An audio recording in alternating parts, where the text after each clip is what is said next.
C'était un des festivals les plus importants pour les professionnels après Avignon, parce que c'est là où pendant 5 jours, on va donner plus de 105 représentations présentant 75 compagnies nationales. Donc c'est avant tout un festival qui est ouvert à tous les diffuseurs professionnels qui viennent en quelque sorte faire leur marché, et on profite de ce que ça se passe à Laval pour que le public lavallois profite également de ces 105 représentations.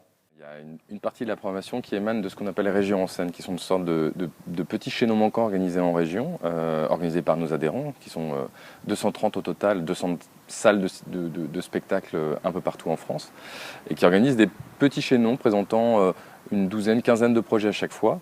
Et il y a donc une vraie présélection qui est faite par des programmateurs eux-mêmes.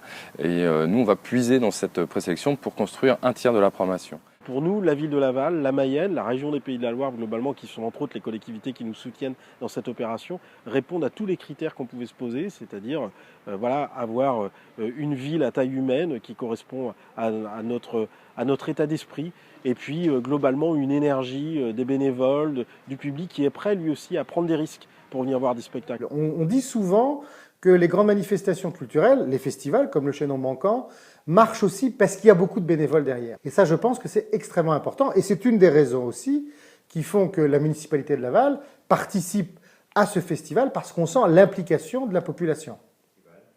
Il est double. Il est à la fois de montrer qu'on est quand même une ville dynamique dans le secteur culturel, et donc on propose toutes ces animations aux Lavallois pendant 5 jours, et parce qu'on a des équipements qui permettent d'organiser tous ces spectacles. Et c'est très important parce que toutes les forces culturelles de la ville et tous les services, je dirais, sont mobilisés pendant ce temps très fort.